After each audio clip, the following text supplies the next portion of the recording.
मौनी अमावस्या को भी जो भी शुभ कर्म किया जाता है वह अक्षय हो जाता है। सर्वम भवति चाक्षयम। माघी अमावस्या को जो कुछ जप करो, तप करो, दान करो, पुण्य करो, जो कुछ करो, सर्वम भवति चाक्षयम, सब कुछ अक्षय हो जाता है।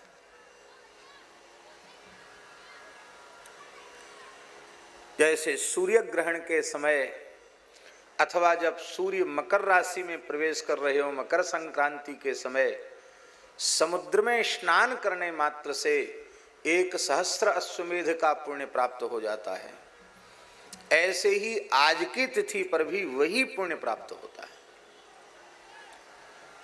आप लोग कहेंगे कि हमें पुण्य की आवश्यकता क्या पड़ गई? हमारे यहाँ शास्त्रों में लिखा है, स्वल्प पुण्यवताम राजन विश्वासो नैव जायते। भगवान में, गुरु में, मंत्र में, देवता में, शास्त्रों में जिनके पुण्यों की कमी हो जाती है उनको विश्वास नहीं होता है। पुण्य जितने बढ़ते चले जाएंगे विश्वास उतना ही दृढ़ होता चला जाएगा, और विश्वास जितना दृढ़ होगा श्रद्धा उतनी ही बलवती होगी, अथवा श्रद्धा जितनी बलवती होगी विश्वास उतना ही दृढ़ होगा। इसलिए श्रद्धा विश्वास को तुलसीदास जी ने शिव पार्वती का स्वरूप माना है। भवानी शंकरो वंदे श्रद्धा विश्वास रूपिणौ, याभ्याम बिना न पश्यन्ति सिद्धा स्वांतस्थमीश्वरम। एक बड़ी अच्छी बात सेठ श्री जयदयाल गोयनका जी के एक पत्र में सुनने को मिली। उन्होंने कहा श्रद्धा से लाभ क्या है? सेठ जी की बात, क्या लाभ है श्रद्धा से? तो वे श्री भाई श्री हनुमान प्रसाद पोद्दार जी को पत्र लिख रहे हैं, तो श्रद्धा के बारे में उन्होंने बड़ी अच्छी बात कही। क्या इतनी प्यारी बात लगी, कई बातें इतनी अच्छी लगती हैं कि क्या कहना। उन्होंने कहा श्रद्धा का सबसे बड़ा शुभ परिणाम साधक को जो मिलता है वो यह मिलता है कि श्रद्धावान की दोष दृष्टि नहीं रहती।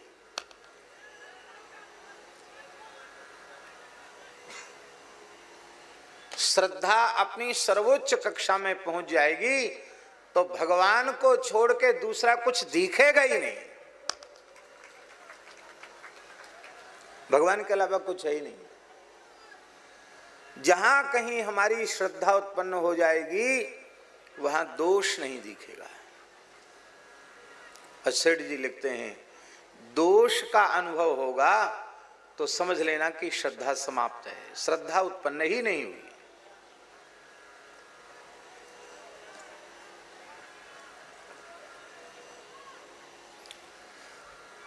देखो, हम उदाहरण दे रहे हैं। प्रहलाद जी का पौत्र है बलि। भगवान के परम भक्त हैं प्रहलाद जी, और प्रहलाद जी का पोता है बलि। तो भगवान में इतनी श्रद्धा है उसकी, इतनी श्रद्धा है उसकी भगवान में कि भगवान वामन रूप में आए और भगवान ने स्पष्ट छल किया। छोटे से बालक बन के आ गए, बोले हम तो संतोषी ब्राह्मण हैं, 3 पग ही दे दो। और जब दे दिया तो क्या किया उन्होंने उसके साथ आप सब जानते ही हो। बांध के डाल दिया, बड़ी कठोरता निर्दयता दिखाई, सबके सामने फटकारा और नरक का भय भी दिखाया। ऐसा व्यवहार किसी के भी साथ आप करें, आपका खास बेटा ही क्यों ना हो, मुंह नहीं देखेगा। और आजकल के बेटा तो पता नहीं क्या कर दें। लेकिन धन्य है श्रद्धा। तमाम लोगों ने कहा भगवान ने छल किया। अरे ये तो न्यायोचित था कि नहीं? बलि ये कह सकता था, महाराज जिस स्वरूप से आपने संकल्प लिया है, दान लिया है, उसी स्वरूप से आप नापें 3 डग।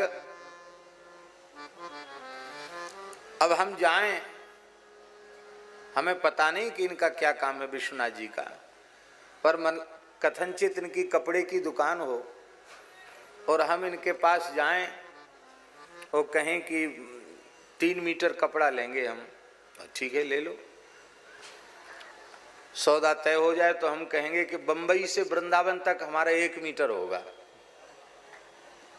हमारा नाप बंबई से वृंदावन तक 1 मीटर होगा। तो ये अथवा अन्य कोई व्यक्ति हमें देगा, सौदा देगा? भैया भले ही मान लो इतना बड़ा मीटर बना लें हम, कहें हमारा नाप तो ये है, कोई नहीं दे सकता। 3 पग माने 3 पग, वो तो ये कोई बात है? छोटा बन के ले लिया, बड़ा बन के नाप लिया, छल तो है ये।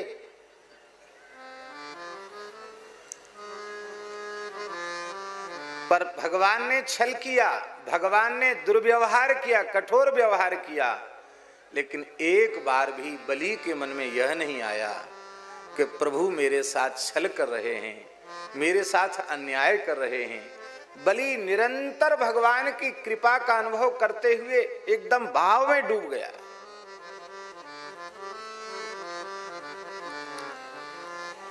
भगवान ने बलि की पत्नी से पूछा, उसकी भी श्रद्धा ऐसी विंध्यावली की, बोले देवी तुम अर्धांगिनी हो, तुम अपना मत दो, तुम्हारे पति की ये हालत है, कुछ कहना चाहते हो तो कहो, क्योंकि दान में तुम्हारी सहमति जरूरी है। विंध्यावली बोली, भगवान आप तो करुणा सागर, दया सागर हैं, आप जीवों के दोष देखते ही कहाँ हैं। आप, मेरे पतिदेव ने आपके प्रति बहुत बड़ा अपराध किया है। पहले तो इनके मन में ब्राह्मण मानकर देने की श्रद्धा थी, और जब गुरुजी ने ज्ञान करा दिया था कि एष वैरोचने साक्षात भगवान विष्णुरव्ययः कश्यपा ददतिर जातो देवानाम कार्य साधकः, ये साक्षात भगवान विष्णु हैं। जब पता चल गया था मेरे पतिदेव को कि आप साक्षात परमात्मा हैं, तब तो इन्हें विवेक पूर्वक ये कहना चाहिए था, भगवान ब्राह्मण बालक मानकर देने में श्रद्धा थी, अब जब आप परमात्मा ही हो तो है हमारा क्या, ये तन मन प्राण सब कुछ आपका है, ये सारी धरती आपकी, सारा ब्रह्मांड आपका है। हे भगवान, ये तन मन प्राण सर्वस्व आपके चरणों में निवेदित है, आपकी वस्तु आप जैसे चाहें उपयोग कर लें, कितना अच्छा होता।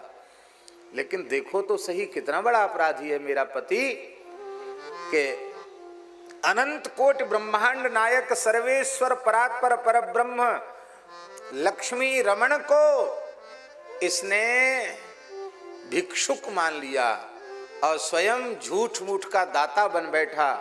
तुभ्यमहम संप्रददे, भगवान को देगा ये?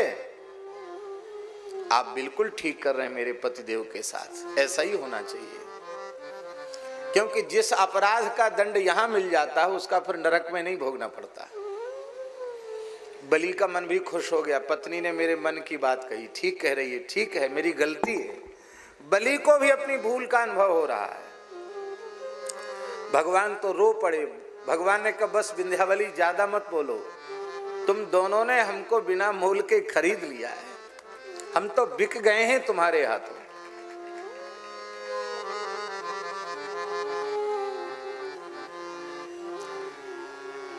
जो भी हमारे श्रद्धेय हैं, गौ ब्राह्मण संत माता पिता अतिथि सद्गुरु, उनमें यदि हमें किसी भी प्रकार से दोष का दर्शन होता है तो ये बात पक्की समझ लो कि अभी श्रद्धा उत्पन्न ही नहीं हुई। तो श्रद्धा की सबसे बड़ी शुभ परिणति यह है कि श्रद्धा दोष रहित अंतःकरण बना देती है, दोष रहित दृष्टि प्रदान करती है श्रद्धा। इसलिए कथाएं सुनी जाती हैं, इसलिए महिमा सुनी जाती है। अच्छा एक बात बताओ, हम एकदम तटस्थ होकर बोल रहे हैं,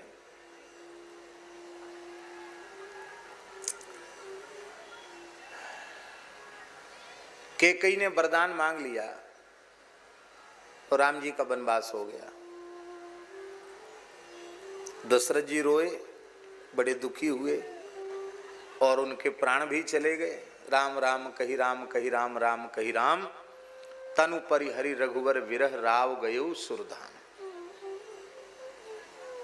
बंदऊ अवध भुआल सत्य प्रेम जहि राम पद, बिछुरत दीन दयाल प्रिय तनु तृण इव परिहरेऊ। पर आज के दृष्टिकोण से हम विचार कर रहे हैं,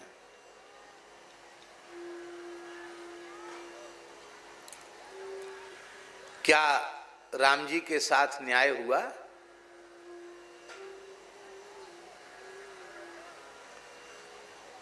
भगवान नहीं, एक व्यवहारिक बात पूछ रहे हैं, क्या न्याय हुआ राम जी के साथ?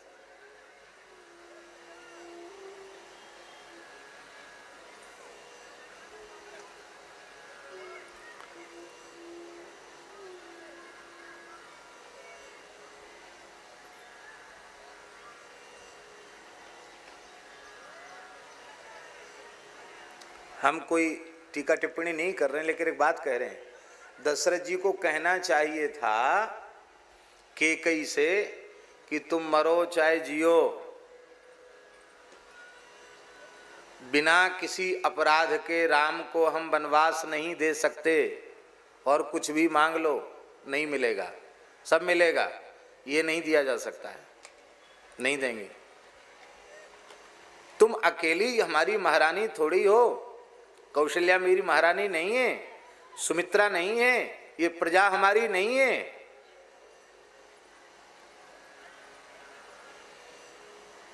और ये तर्क वे दे सकते थे कि राम जी नहीं रहेंगे तो मैं भी जीवित नहीं रहूंगा, मैं जीवित नहीं रहूंगा तो कौशल्या सुमित्रा भी जीवित नहीं रहेगी। प्रजा के भी प्राण राम जी में बसते हैं, प्राणहु ते प्रिय लागहि सब कहूँ राम कृपाल।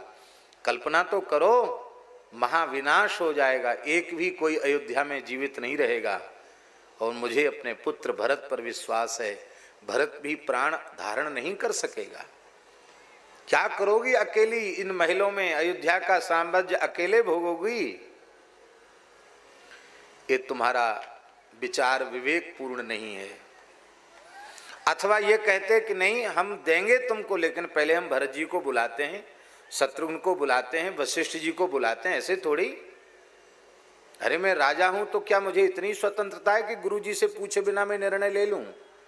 सामान्य विषय पर निर्णय लिया जा सकता है, इतना महत्वपूर्ण विषय सारी प्रजा को, सारे राजाओं को बुला करके मैंने घोषणा की है राम जी के युग को युवराज बनाने की, और तुम्हारी बात को सत्य करने के लिए इतने लोगों के सामने झूठा प्रमाणित हो जाऊं? ऐसा क्यों नहीं किया? राम जी नहीं चाहते थे, सही बात तो ये, राम जी नहीं चाहते थे ऐसा हो। राम जी जो चाहते थे सो ही हुआ, क्योंकि अवतार का प्रयोजन कैसे पूर्ण होता।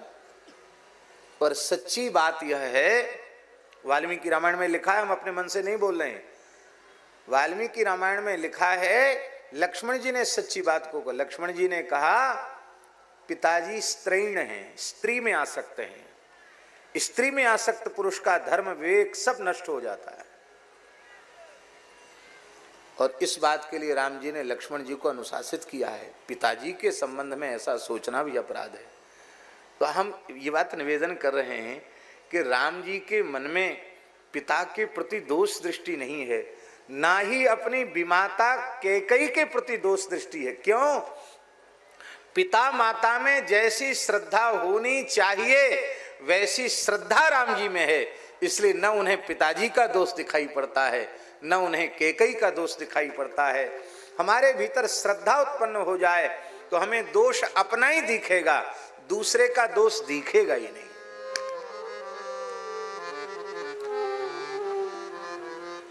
जब तक अपने दोष नहीं दिखते तब तक दोष भीतर रहते हैं।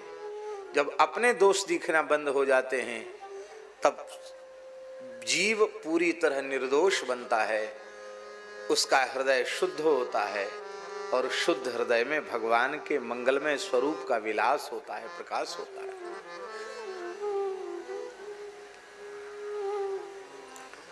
श्रद्धा हमें दोष रहित दृष्टि प्रदान करती है। ये इतना ही वाक्य आज मिला, पर उसी की व्याख्या, उसी की चर्चा हम कर रहे हैं। सेठ जी ने कहा श्रद्धा इसलिए आवश्यक है कि श्रद्धा हमें दोष रहित दृष्टि प्रदान करती है, दोष रहित दृष्टि। बलि को भगवान में दोष नहीं दिखा,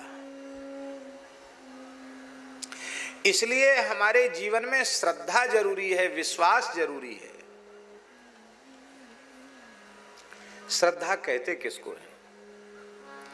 वेद गुरु वाक्येषु विश्वास श्रद्धा, वेद में और गुरु वचनों में विश्वास, इसको श्रद्धा हमारे यहां शास्त्रों में कहा गया। अब बहुत ध्यान से सुने, केवल वेद वाक्येषु विश्वास श्रद्धा नहीं कहा, केवल गुरु वाक्येषु विश्वास श्रद्धा नहीं कहा, अपितु वेद गुरु वाक्येषु विश्वास श्रद्धा का। ये क्यों कहा? हमारा मलिन अंतःकरण वेद के सही सही तात्पर्य को क्या समझ पाएगा? क्या हम यह निश्चय कर सकते हैं?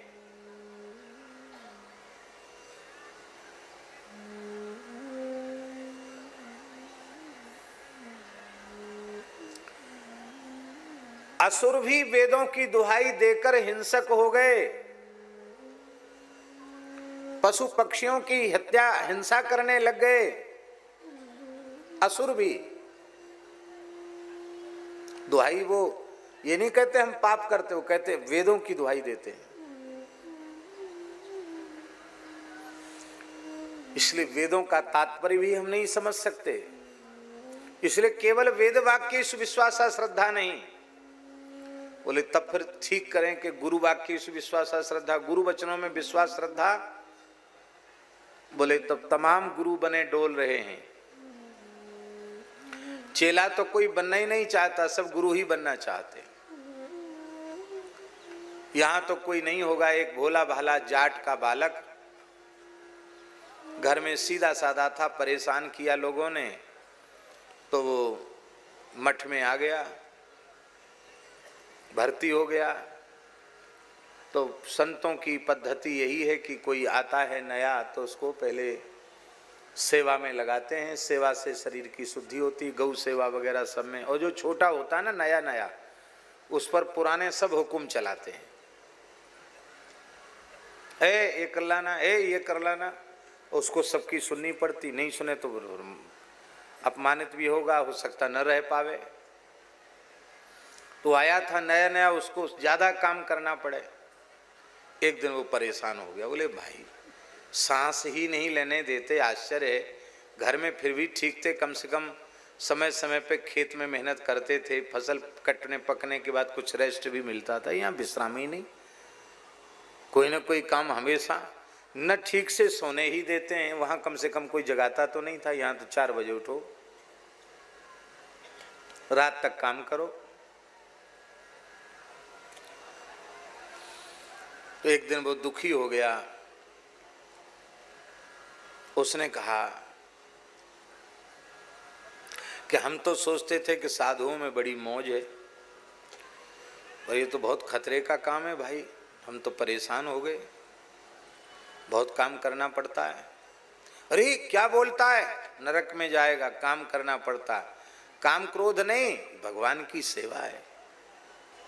सेवा बोलो, काम मत बोलो, काम नहीं है, सेवा है। हाँ महाराज सेवा ही। देखो गुरु भाई, जो भी यहाँ आता है ना स्थान में, सेवा सबको करना पड़ती है, सबको करना चाहिए।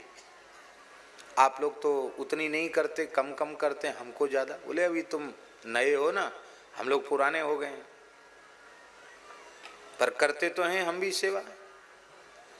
तुम भी जब तुम्हारे नीचे भी 10-5 की भर्ती हो जाएगी तो तुम भी पुराने हो जाओगे। बात होते होते अंत में उसने कहा कि अच्छा एक बात बताओ, यहाँ आप बोलते सबको सेवा करनी पड़ती, और ये गद्दी पर बैठे हैं, गुरु जी के लिए कहा है, गद्दी पर वे तो कुछ नहीं करते हैं, खाली आराम से बैठते हैं, लोग उनको प्रणाम करते, भेंट चढ़ाते हैं, और इनका आदेश कोई टालता नहीं है। बक बक करता है मूर्ख कहीं का, ये गुरुजी हैं, गुरुजी सबके। इतना सुनती वो जोर से रोया, बोले गुरुजी हमको गुरुजी ही बना लो, चेला नहीं बनना है। क्योंकि चेला बनना बहुत खतरे का काम है। तो कहने का अर्थ है भैया,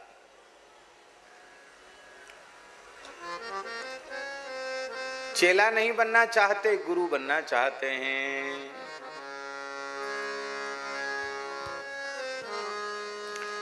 कई बार गुरु भक्ति की बात भी, उसके मूल में यह भाव कई बार मन में छिपा रह जाता है कि हमारी पूजा हो। पर गुरु निष्ठा की बात, गुरु भक्ति की बात इसलिए नहीं है कि हमारी पूजा हो, हमारे हृदय में भी गुरु के प्रति श्रद्धा निष्ठा और अधिक बलवती हो, परिपक्व हो। जैसे भगवत गुणगान से भगवान के प्रति श्रद्धा विश्वास दृढ़ होता है, ऐसे ही संत महिमा, गुरु महिमा, इनके गान से इनके प्रति श्रद्धा और विश्वास दृढ़ होता है।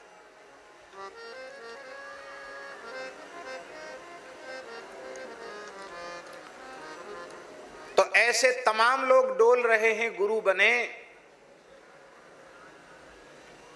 जो न जिन्हें वर्णाश्रम व्यवस्था से कोई लेना देना है,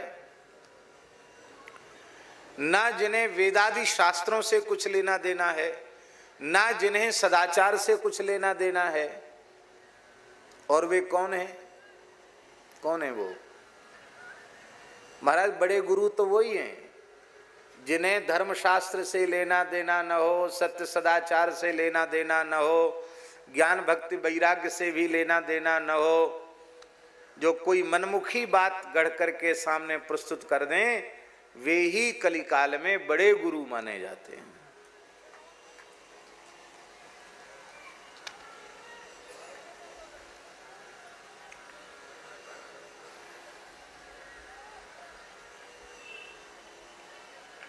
पता नहीं हमें कहना चाहिए कि नहीं कहना चाहिए, पर ओशो आनंद करके कौन सा अखबार है, उसमें एक पेज आता है ओशो आनंद। यही बंबई में ही देखने को मिल रहा है, हैं? आज का आनंद, ओशो के विचार उसमें आते हैं।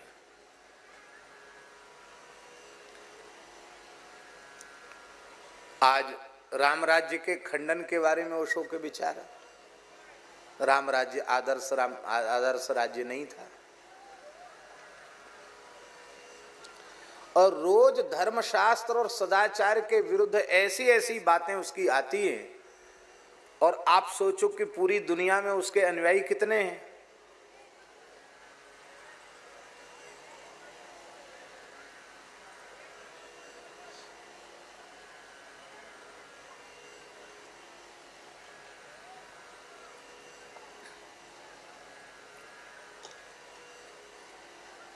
हमारे पूर्वज, हमारे ऋषि मुनि महात्मा, उनको ज्ञान नहीं था।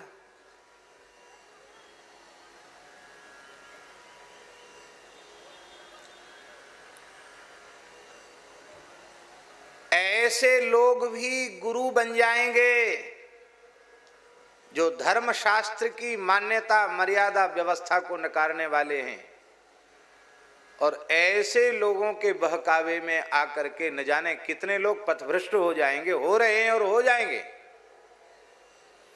इसलिए केवल गुरु वाक्य विश्वास श्रद्धा नहीं, वैदिक सदाचार संपन्न जो महापुरुष हैं, वेदादि शास्त्रों में जिनकी श्रद्धा है, वर्णाश्रम में जिनकी श्रद्धा है, रामकृष्ण नारायण में जिनकी श्रद्धा है, गौ ब्राह्मण संत अतिथि माता पिता तुलसी पीपल, इन सब में जिनकी श्रद्धा है, ऐसे श्रद्धा संपन्न जो महापुरुष हैं, ऐसे महापुरुषों को गुरु कहा जाता है। वैदिक सदाचार संपन्न, वैदिक धर्म परायण गुरु, और उनके वचनों में विश्वास, इसका नाम है श्रद्धा। इसलिए केवल गुरु वाक्य विश्वास श्रद्धा करने से कहने से भी दोष आ जाएगा, और केवल वेद वाक्य विश्वास श्रद्धा कहने से भी दोष आ जाएगा। इसलिए वेद गुरु वाक्य विश्वास श्रद्धा। पार्वती जी को श्रद्धा का स्वरूप क्यों कहा? शंकर जी पार्वती जी को राम कथा सुना रहे हैं, राम जी के अवतार के कारण गिना रहे हैं, और बोले एक बार अवतार का हेतु यह बना कि नारद जी के शाप के कारण भगवान का अवतार हुआ। नारद जी ने शाप दे दिया, इसलिए भगवान को अवतार लेना पड़ा।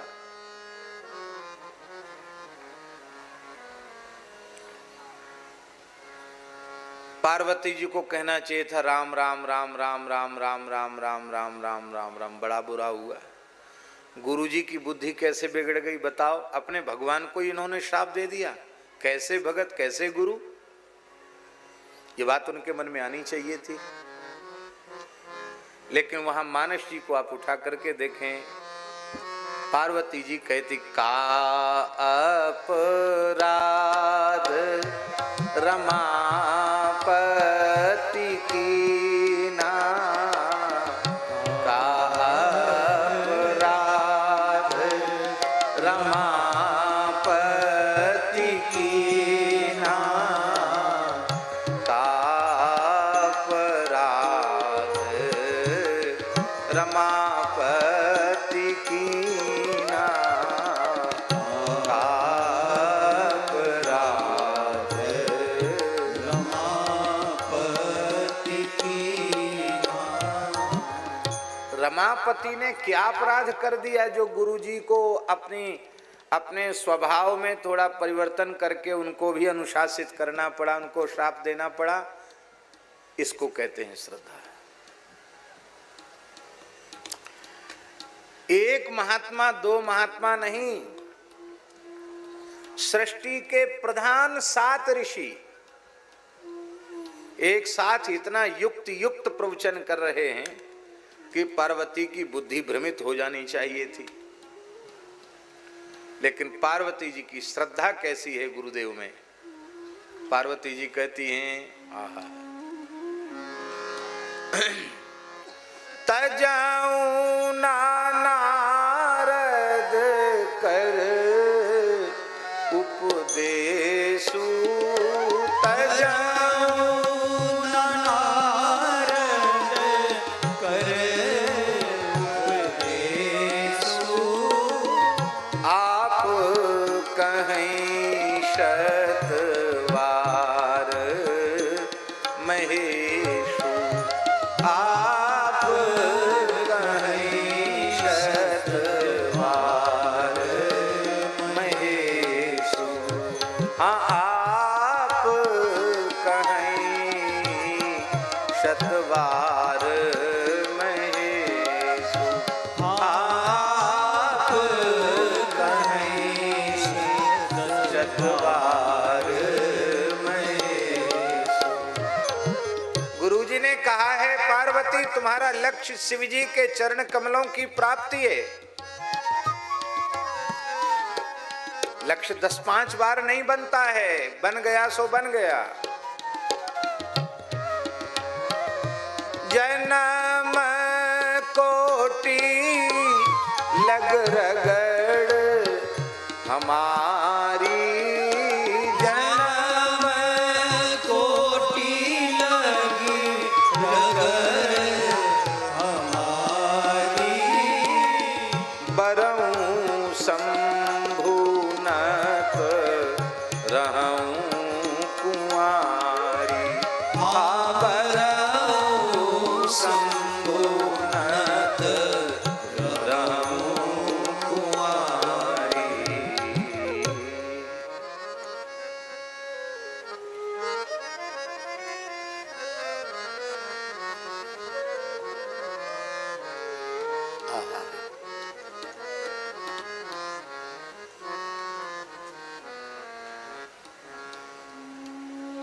समुद्र मंथन से जो विष उत्पन्न हुआ उसके संबंध में सुखदेव जी ने विशेषण दिया है त्रैलोक्य दहनाद विषाद, क्या लिखा है? त्रैलोक्य दहनाद विषाद। वो इतना भयंकर जहर था कि पीने की जरूरत नहीं थी। वो हालाहल विष यदि रहा आता तो तीनों लोग जलकर उसकी ज्वाला से भस्म हो जाते। त्रैलोक्य दहनाद विषाद। खाने सूंघने की भी जरूरत नहीं थी, उस जहर से ही सब जल जाता। और इतना हालाहल विष भी मेरा कुछ नहीं बिगाड़ सकता है। क्यों? क्यों नहीं बिगाड़ सकता? धन्यास्ते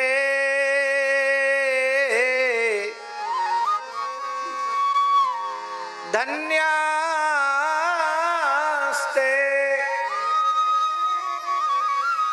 कृतिनः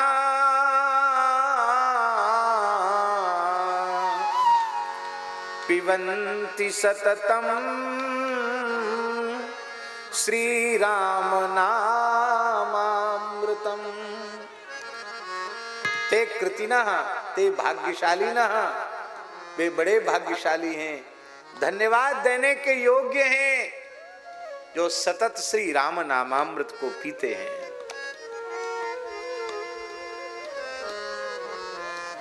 और उन्हें विश्वास है कि मैं निरंतर राम नाम जपता हूं। तुम पुनि राम राम दिन राती, सादर जपहु अनंग अराती।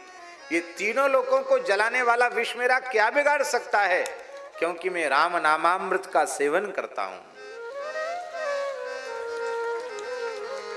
और ततः करतली कृत्य व्यापी हालाहलम विषम अभक्षयन् महादेवः कृपया भूत भावना।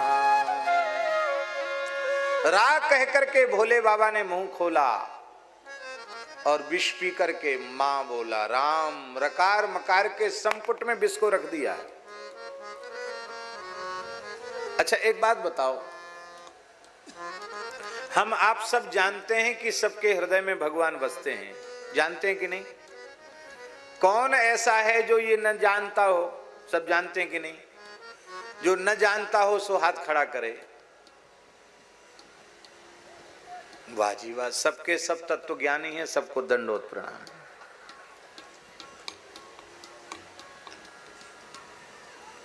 सब जानते हैं कि सबके हृदय में भगवान है। हृदय से अर्जुन तिष्ठति, सबके हृदय में भगवान, ये सब जानते हैं, पर इस पर विश्वास भगवान शिव करते हैं।